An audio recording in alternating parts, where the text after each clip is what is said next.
ከጉዳት ነፃ የሚሆነውንና እንዲሁም ደግሞ በፊትነሱ ደረጃ ላይ የሚገኘውን ሜሰን ማውንት ሩበን አሞሪም ካለው አማራጭ ቅድሚያ ይሰጠዋል የሚለውን በዛሬው ዕለት የምንመለከተው ይሆናል። እንዴት ናችሁ አድማጮቻችን? ይህ ባሬቦ ኦፊሻል የዩቲዩብ ቻናል ነው። በዛሬው ዕለት ደግሞ የሜሰን ማውንትን ከጉዳት ነፃ የሚሆን ከሆነ በሩበን አሞሪም ስብስብ ውስጥ የሚኖረውን ሚና ወይንም ቅድሚያ ተመራጭ እንዴት ሊሆን ይችላል የሚለውን እንመለከታለን። በተለይ በመጨረሻው የሰንደርላንዱ ጨዋታ ሜሰን ማውንት ጎልን ማስቆጠር ችሎ ነበረ። እንዲሁም ደግሞ ከማቲያስ ኩኛ ቅድሚያን አሰላለፍ ሰጥቶት ሩበን አሞሪም ወደ ሜዳ ገብቶ መጫወት ችሏል። በተለይ በክረምቱ የዝውውር መስኮት ቅድሚያ ያስፈረሙት ማቲያስ ኩኛን አስቀምጦ ነው ሜሰን ማውንትን የተጠቀመው። በተለይ ሜሰን ማውንት ከቼልሲ የታዳጊ ቡድን ካደገ በኋላ በተለያዩ ቡድኖች ውስጥ በውሰትና በቼልሲ እንዲሁም በማንቸስተር ዩናይትድ በታላቅ ደረጃ እየተጫወተ የሚገኝ ተጫዋች ነው። በብዙ አሰልጣኞች እሱ በፊትነሱ ላይ የሚገኝና እንደዚሁም ከጉዳት ነፃ የሚሆን ከሆነ ይመርጡታል። በተለይ በቪትሴ አረኔም በሆላንዱ ክለብ እየተጫወተ በሚገኝበት ሰዓት በ2017-18 ሄንክ ፍሬዘር የሚባል አሰልጣኝ ያው እሱን ተመራጭ አድርጎት ቆይቷል። ከቼልሲ ታዳጊ ቡድን ወደዛ በገባበት ጊዜ በውሰት እንዲሁም ደግሞ በፍራንክ ላምፓርዱ ደርቢ ካውንቲ እንዲሁም ደግሞ ፍራንክ ላምፓርድ ከደርቢ ካውንቲ ወደ ቼልሲ በመጣ ሰዓትም እንደውም በ2018-19 ደግሞ እንዲሁ ተመራጭ ተጫዋች ነበረ። በተለይ በቼልሲ በሚጫወትበት ጊዜ ፍራንክ ላምፓርድ ያው ከደርቢ ይዞት መጥቶ ነበርና የፍራንክ ላምፓርድ ልጅ ተብሎ ይታወቅ ነበር። ምክንያቱም ፍራንክ ላምፓርድ እሱን እንደ ስለት ልጅ አድርጎ ያየዋል ተብሎ ስለሚታሰብ ማለት ነው። በ1920 እንደዚሁ ደግሞ በቼልሲም በ2019-20 በፍራንክ ላምፓርድ ስር እንዲሁም ደግሞ በ2021 ጭምር በዚሁ በፍራንክ ላምፓርድ አሰልጣኝነት ተመራጭ ተጫዋች እንደሆነ ይታወሳል።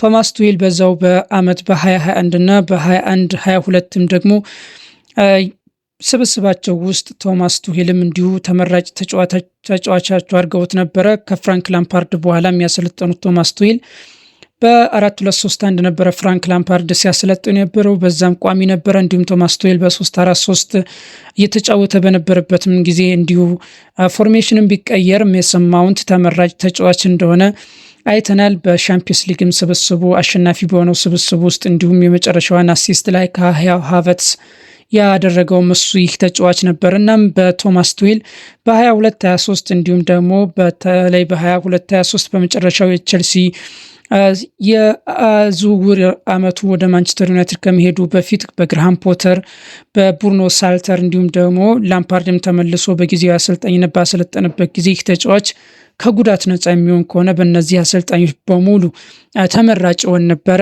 ከዚያ በኋላ ነበረ ወደ ማንቸስተር ዩናይትድ ያው የኤሪክ ተን ሃግ በተለይ አያክስን እንዲሁም ደግሞ ሆላንድ ነክ የሆኑ ተጫዋቾችን እየሰበሰቡ ባለበት ጊዜ ደግሞ ሜሰን ማውንትን መርጠውት ወደ ቼልሲ ወደ ማንቸስተር ዩናይትድ አሰላልፍ እንዲዘዋወር አድርገውት ነበረ። ምክንያቱም የልጁ አድናቂ እንደሆኑ ሲናገሩ ነበረ። እንደም ከዚያም በኋላ ኤሪክ ተን ሃግም በኋላ የመጣው ሩበን አሞሪም ይህ ተጫዋች በትክክለኛ አቋሙ የሚገኝ ከሆነ ቤንች ለማድረግ የማይደፍረው ተጫዋች ሆኗል። እንደዚሁም ደግሞ በዚህ ዓመትም በተለይ በመጀመሪያዎቹ ጨዋታዎች አካባቢ የፊትነስና የጉዳት ችግር ስለነበረበት ሜሰን ማውንት እየተቀየረ አንዳንድ ጨዋታዎችን ሲጫወት ነበረ። በመጨረሻ ግን በሩበን አሞሪም በባለፈው ከኢንተርናሽናል ብሬክ በፊት በነበረው የሰንደርላንድ ጨዋታ ባሸነፉበት ጨዋታ ጎል አስቆጥሮ ነበረ። ይህ ተጫዋች በተለይ ማቲያስ ኩኛን ምንም እንኳን በብዙ ትልቅ በሆነ የዝውውር ሂሳብ ማንቸስተር ዩናይትድን ቢቀላቀልም ነገር ግን ሜሰን ማውንት በዚህ በማንቸስተር ዩናይትድ ስብስብ ውስጥ በ3-4-2-1 ባለው ስብስብ ውስጥ ይህ ተጫዋች ጉልህ ሚና ይኖረዋል ተብሎ ይጠበቃል። በተለይ ከጉዳት ነፃ የሚሆን ከሆነ ያንን ያየነው በዛም ጨዋታ ላይ ማቲያስ ኩኛን ተክቶ ነበረ በዋናው በቋሚ ስብስብ ውስጥ የገባው። እንዴት ነው የሚመርጡት የሚለው ይህ ተጫዋች በተለይ ሁሉም ግብአቶች ያሉት ተጫዋች እንደሆነ ይታወሳል። በተለይ በስፋት ባየንበት በቼልሲ ስብስብ ውስጥ በነበረው ሁኔታ በጣም አግሬሲቭ ነው፣ ፕረስ ለማድረግ የማይሳሳ ተጫዋች ነው። በጣም ፕረስ ያደርጋል። እንዲሁ ደግሞ የቅንጦትም ተጫዋችም መሆን ይችላል። በተለይ ቴክኒካሊም ጊፍትድ የሆነ ተጫዋች ነው። ሹት ማድረግ ይችላል። ከርቀት ጎሎችን ማስቆጠር ይችላል። ቦክስ ውስጥም ዘግይቶ መግባት ይችላል። እንዲሁም ደግሞ ለአጥቂዎችም ከአጥቂዎችም ጀርባ ሆኖ ጥሩ አሲስት ማድረግ የሚችል ተጫዋች ነው ሜሰን ማውንት።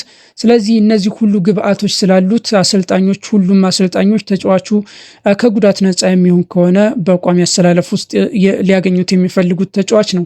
በዚህም በሩበን አሞሪምም ስብስብ በተለይ ማቲያስ ኩኛ በተለይ በ3-4-2-1 በወልቭስም ሲጫወት እንደነበረ ይታወቃል። ሜሰን ማውንትም በ3-4-3 በቶማስ ቱሄል ስኬታማ የሆነውን የቻምፒየንስ ሊግ የ2021ን ያነሳው በዛ ስብስብ ውስጥ ትልቅ ሚናም ነበረው ሜሰን ማውንት። ስለዚህ ሁለቱም ተጫዋቾች ለማቲያስ ኩኛ ሜሰን ማውንትም ለሩበን አሞሪም ጥሩ ለዚህ ለሚመርጠው ለ3-4-2-1 ጥሩ ተጫዋቾች ናቸው። ነገር ግን ከሁለቱ ማንን ይመርጣል የሚለው ነው ወሳኙ። ስለዚህ ሜሰን ማውንት ይሆናል ተብሎ ይጠበቃል። በተለይ በዚህም በሁሉም ባሉት ግብአቶች በዚህ በ3-4-2-1 አሰላለፍ ሁሉም ተጫዋቾች መትጋት እንዳለባቸው ይታወሳል። ይህ በሶስት ተከላካዮችና በአራት አማካዮች የሚደረጉ አሰላለፎች ሁሉም ተጫዋቾች በትጋት ዊንግ ባኮቹም እንደዚሁም ዊንገሮቹም እንዲሁም 10 ቁጥሮቹም በትጋት መጫወት እንዳለባቸው እንዲሁም ደግሞ ጥሩ የተከላካይ አማካይ ሁሉንም የሜዳ ሳር ሊረግጥ የሚችል አማካይ እንደሚያስፈልገው ይታወቃል። ስለዚህ በዚህ ቡድን ውስጥ ያለ እረፍት ፕረስ ማድረግ የሚችል ያለ እረፍት ደግሞ 1-1 ማሸነፍ የሚችል ተጫዋች አስፈላጊ ነው። ሜሰን ማውንት ደግሞ ለዚህ ጥሩ ተጫዋች እንደሆነ አይተናል። ፕረስ በማድረግም የተሻለ ተጫዋች ነው። እንዲሁም ደግሞ አሲስትን በማድረግ ያው ማቲያስ ኩኛ ለዚህም የማያንስ ተጫዋች ነው። ነገር ግን ማቲያስ ኩኛ በወልቭሱ በነበረበት ቡድን ውስጥ በ3-4-2-1 ሲጫወቱ ይለግማል ተብሎ ወይንም ደግሞ ሰነፍ ነው ተብሎ ፕረስም የማድረግ ፍላጎት የለውም ተብሎ ይወቀስ ነበር እና በአንድ ወቅትም የወልቭሱ አሰልጣኝ ተችቶት እንደነበረ ይታወሳል። በጣም ለቡድኑ አብሮት የቡድኑን የፕረስ የማድረግ ሁኔታ የሚያግዝ ተጫዋች አይደለም እየተባለ ይታማ ነበረ። በእርግጥ ያ ወልቭስ ነው። ይህ ደግሞ ታላቁ ማንቸስተር ዩናይትድ ስለሆነ እንደዚያ ይጫወታል ተብሎ አይታሰብም። ነገር ግን በዛ ባለፉት ጊዜያት ግን ባየነው ሁኔታ ሜሰን ማውንት ለዚህ ለሩበን አሞሪም የግራ 10 ቁጥር የሚስማማ ተጫዋች ይመስላል። ስለዚህ ከጉዳት ነፃ የሚሆን ከሆነ ይህ ተጫዋች ለሩበን አሞሪም በጣም ወሳኝ የሆነ ተጫዋች እንደሆነ ይታወቃል። ስለዚህ በሁለቱ በግራ 10 በቀኝ 10 ቁጥር እምቤሞ እንዳለ ይታወቃል። እምቤሞ ያው በጠንካራ ሰራተኛ እንደሆነ ይታወሳል። በብሬንፎርድን በነበረበት ጊዜ እንደ ዊንግ ባክ የሚጠቀሙበት ነበረ። ስለዚህ በወርክ ሬት የሚታማ ተጫዋች አይደለም። ሜሰን ማውንትም እንደዛ ነው። ያው ብዙ አይነት ግብአት ሊሰጥ እንደሚችል ይታወቃል። በመሀል ሚድፊልድ መጫወት ይችላል። በ8 ቁጥር መጫወት ይችላል።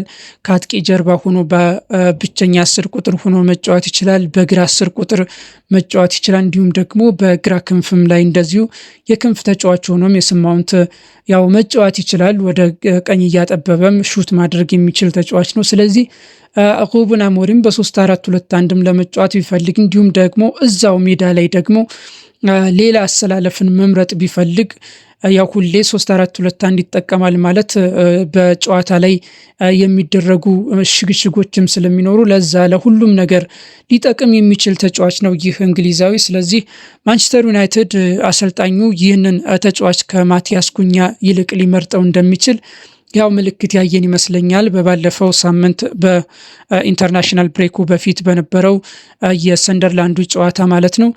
ስለዚህ ምንም እንኳን ሹት በማድረግም በተለይ ማቲያስ ኩኛ በመጀመሪያዎቹ እስከ ጉዳት ባጋጠምበት ድረስ በነበሩበት ጊዜ ጥሩ እንቅስቃሴ ማድረግ ችሏል። እንዲሁም ደግሞ ከአርሰናል ጋርም በነበረው ጨዋታ በጣም ጥሩ እንቅስቃሴን ያደረገ ተጫዋች እንደሆነ ይታወሳል። ነገር ግን ከሱ በላይ ደግሞ አሲስትም ከማድረግ ጎልም ከማስቆጠር በላይ ደግሞ በተለይ ፕረስ በማድረግ በቡድኑን በመልሶ ማጥቃት በሚጠቃበት ጊዜ ዊንግ ባኩን ለማገዝም ሊሆን ይችላል። እንዲሁም ደግሞ እሱ ትቶት የሚሄደውን ከጀርባው ያለውን ደግሞ የ8 ቁጥሩ ሚና እንዲሁም ደግሞ ለማገዝም ሊሆን ይችላል። ሜሰን ማውንት በጣም የተሻለ ተጫዋች እንደሆነ በተደጋጋሚ አይተናል። ሊያም ነው በተለያዩ አሰልጣኞችም ሆኖ በአንዱ የስለት ተጫዋችም የሚባል ነገር አይደለም። አንዱ ወዶት አንዱ የሚጥለውም አሰልጣኞች ሁሉም የሚወዱት ተጫዋች እንደሆነ በተለይ በቼልሲ በነበረበት ሁኔታ እንዲሁም ደግሞ በኤሪክ ተን ሃግም እንዲሁ የሚመረጥ ተጫዋች እንደሆነ አስተውለናል። ስለዚህ ቅድም ከለስ እናርጋቸውና ከማቲያስ ኩኛ ጋር የሚለየው ነገሩ በጣም አግሬሲቭሊ ፕረስ የሚያደርግና ወርክ ሬቱ ደግሞ በጣም ጥሩ የሆነ ተጫዋች ነው። ምንም እንኳን ሁለቱም አሲስት በማድረግም ከአጥቂ ጀርባ እንደ 10 ቁጥርም በመሰለፍም ወደ ጎል ሹት በማድረግም ሊሆን ይችላል በተመሳሳይ ሁኔታ ቢገኙም፣ ነገር ግን በሁሉም ተጫዋቾች ያለ ረፍት የማጥቃት ያለ ረፍት የመከላከል ሚዛንን ማስጠበቅ በሚኖርባቸው በዚህ በ3-4-2-1 የሩበን አሞሪም ስብስብ ውስጥ ግን አብዛኛዎቹ ተጫዋቾች ወርክ ሬታቸው ጥሩ ሊሆን ይገባል። ለዛም ነው በተለይ ባሊባን ማስፈረም አለበት ሲባል የነበረው። በተለይ በሚድፊልዱ ላይ ያለው ሁኔታ በመከላከልም በማጥቃትም እንደዚሁ ደግሞ በሁሉም ሚዛኖችን የጠበቀ የተከላካይ አማካይ ያስፈልገዋል ተብሎ ይታሰብ ነበረ። እንዲሁም ደግሞ በ3-4-3 ባለው በዚህ ጨዋታ ላይም ደግሞ 8 ቁጥርም ሆኖ የሚጫወተው ተጫዋች እንደ 8 ቁጥር ለምሳሌ በተለይ የቡርኖ ፈርናንዴዝ ሚናውን እንደ ሁለተኛ የዲፌንስ ሚድፊልደር ሊሆን ይችላል። ነገር ግን ዘግይቶ ሳጥን ውስጥ የመገኘት እንዲሁም ደግሞ ከፊት ለፊት ያሉ ተጫዋቾችን እንዲሁ ተከትሎ ፕረስ የማድረግም ጉዳይ ያለበት። እንደውም በዚህም ሲታማ እንደቆየ አብዛኞቹ የማንቸስተር ዩናይትድ ላይ ጎል ሲቆጠሩ ብሩኖ ፈርናንዴዝ ያው ሲታማ እንደነበር ይታወቃል። ስለዚህ ለነዚህ አብዛኛዎቹ ሁኔታዎች የሜሰን ማውንት በሜዳ ላይ መገኘት ለማንቸስተር ዩናይትድ ኢነርጂን ይጨምርለታል። ስለዚህ ያንን ኢነርጂ ለማግኘት ደግሞ የዚህ ተጫዋች ወደ ሜዳ መገኘት ያስፈልጋል። ስለዚህ ማንቸስተር ዩናይትድ ይህንን ተጫዋች ከጉዳት ነፃ ሆኖ የሚያገኘው ከሆነ ሜዳ ውስጥ ካሉት ከሌሎቹ ተጫዋቾች በጣም አስፈላጊ ሆኖ የሚገኝ ተጫዋች ይመስላል። አድማጮቻችን ይህ ፕሮግራም ለሌሎች ተደራሽ እንዲሆንና እንዲሁም ደግሞ ሌሎች የምንሰራቸው ፕሮግራሞች እንዲደርሳችሁ ሰብስክራይብ እንዲሁም ላይክ ደግሞ እንዲሁም መሻሻል አለበት ብላችሁ የምታስቡትን ነገር በኮሜንት እንድታጋሩን እንጠይቃለን። እናመሰግናለን።